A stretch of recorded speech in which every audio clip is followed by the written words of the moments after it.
वक्त गुजरते देर नहीं लगती। इंसान को दूरअंदेश बन के रहना चाहिए। किसी वक्त भी उसे बचत की हुई रकम की ज़रूरत पड़ेगी। इमरजेंसी हालात के लिए, आने वाले ख़र्चों के लिए उसे कुछ ना कुछ पसंदाज करना होगा। जो लोग पसंदाज नहीं करते, कुछ वाक़यात, सच्चे वाक़यात जो मेरे सामने आए हैं, उसमें से एक दो वाक़ये मैं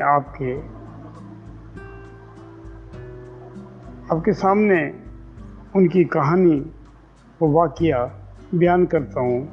शायद आपको बचत के बारे में कुछ समझ आ जाए और आपको बचत की कदर आ जाए। काफ़ी अरसे की बात है, कराची के अंदर एक इलाका है, मशहूर इलाका है बंस रोड। वहाँ पर फ्रूट की गाड़ियाँ लगती थीं, अब भी लगती हैं।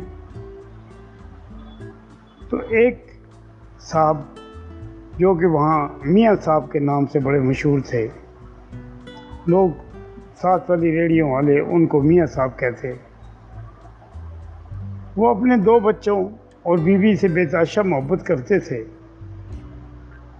वो जब बात लगती तो वो कहते, भाई मेरे तो ये दो बच्चे हैं और मेरी बीवी है, बस, और तो मुझे किसी से सरोकार नहीं। वो अपने रिश्तेदारों से कोई ख़ास लगाव न रखते थे।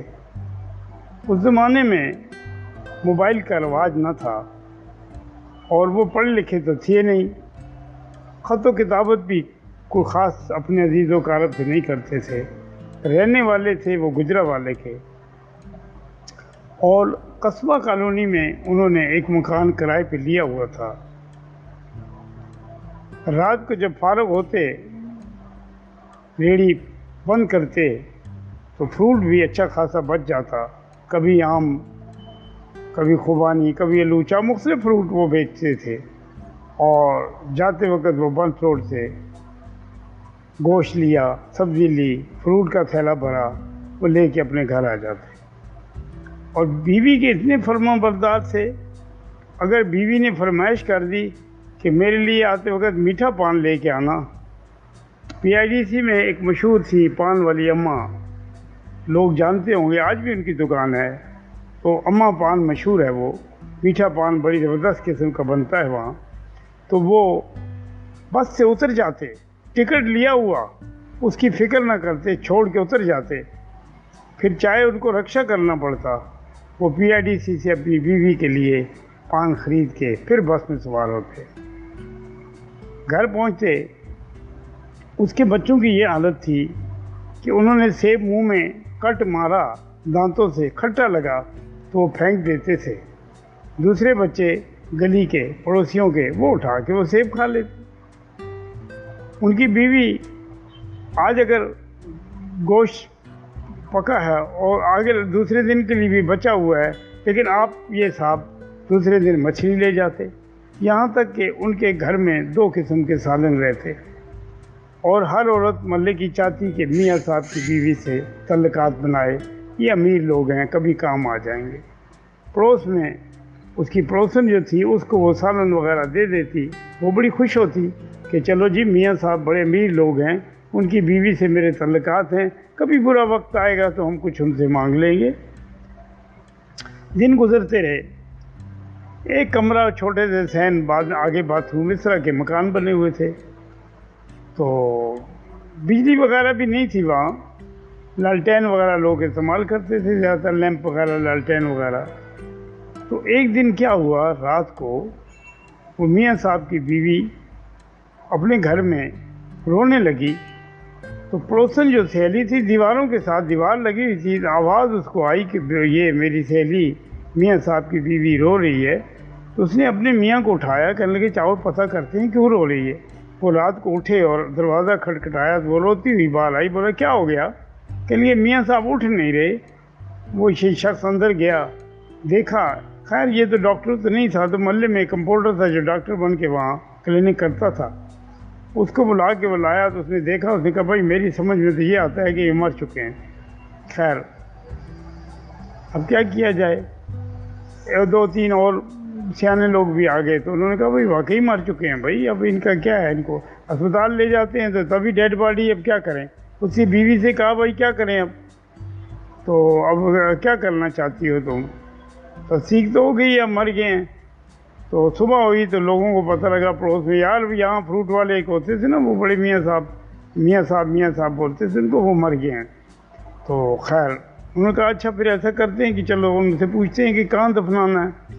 उसकी बीवी को कहा कि आपके मियाँ को कहाँ दफना दें, अब भाई गांव कहीं जाना चाहते हो, कोई पता शता, कोई फ़ोन नंबर। कहने लगे मेरे पास तो कोई फ़ोन नंबर नहीं है, कोई ख़ास मुझे पता भी नहीं है, मेरे मियाँ तो किसी से ताल्लुकात रखते ही नहीं थे, तो अब क्या करते हैं यहीं दफना दो।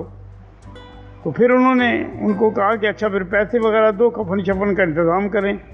वो कहने लगी पैसे तो हमारे पास नहीं है। तो औरतों ने कहा बहन मेरी माशाल्लाह आप बड़े खाते पीते लोग थे, आपके घर मछली गोश्त फ्रूट दुनिया भर का, आपके बच्चे कट मार के फेंकते, हमारे बच्चे उठा के खा लेते, आप हमें कभी सालन गोश्त भेज रही हो, कभी मछली भेज रही हो, हम तो इस उम्मीद पे थे कि जब ज़रूरत पड़ेगी तो आपसे मांगेंगे, आप क्या कह रही हैं बहन। तो वो कहने लगी मेरे पास वाकई पैसे नहीं हैं। कहने लगी क्यों, कहने लगी वो जो कमाते थे रोज़ खर्च कर देते थे, कहते थे कल का अल्लाह मालिक है। तो दुल्हनदेशी हमारे अंदर कोई ख़ास नहीं थी, हम बचत नहीं करते थे। अभी ये हफ्ता एक बीमार हुए तो वो जो बचत हमारे पास जो पूंजी थी जिससे वो गाड़ी लगाते थे 2-2.5 हज़ार पे, वो उनके इलाज पे और खाने पीने पे ख़त्म हो गए। बल्कि आखिरी में तो मैं 2-1 दिन उधार भी हमने लाया है। खैर मोहल्ले वालों ने क्या किया, उनको चंदा करके दफना दिया, कुछ ईदी का तावन हुआ, खैर उनको दफना दिया गया। अब 3 दिन तो गुज़रे, 3 दिन में पड़ोस से, हमारे मुसलमानों का एक रवाज है कि जिसके घर में कोई फौतगी हो जाए उसे 3 दिन तक उसके घर में चूल्हा न जले, हम पड़ोसी नाश्ता, दोपहर का खाना, रात का खाना देते हैं। 3 दिन तक तो खाना उनके घर में पड़ोसियों ने भेज दिया। अब 4-5वें दिन की बात है, अब उसके घर में खाने का कुछ भी नहीं। दुकानदार ने कहा कि बहन मेरी अगला 3 दिन 4 दिन कुछ मैंने जो तुम्हें उधार दिया है वो मैं तुम्हें माफ़ करता हूँ, मैं ज़्यादा और उधार नहीं दे सकता हूँ, मैं अगर उधार दूंगा तो मेरी दुकान बैठ जाएगी, मैं कैसे करूँगा। खैर मायूसी हुई उसको, अब घर में कुछ भी नहीं था। बड़े बेटे को बुखार हो गया जो 6 साल का था, तो बुखार हो गया तो वो बुखार में है, और छोटी बच्ची को शदीद भूख लगी है। वो कहती है अम्मा भूख लगी हुई है। वो कहती है बेटा ज़रा ठहर जा, भैया का बुखार उतरे तो मैं फिर किसी के घर से मांग के लाऊंगी तेरे लिए। तो वो कहने लगी अम्मा मांग के लाओगी, कहने लगी हाँ बेटा मांग के ही लाऊंगी यहाँ।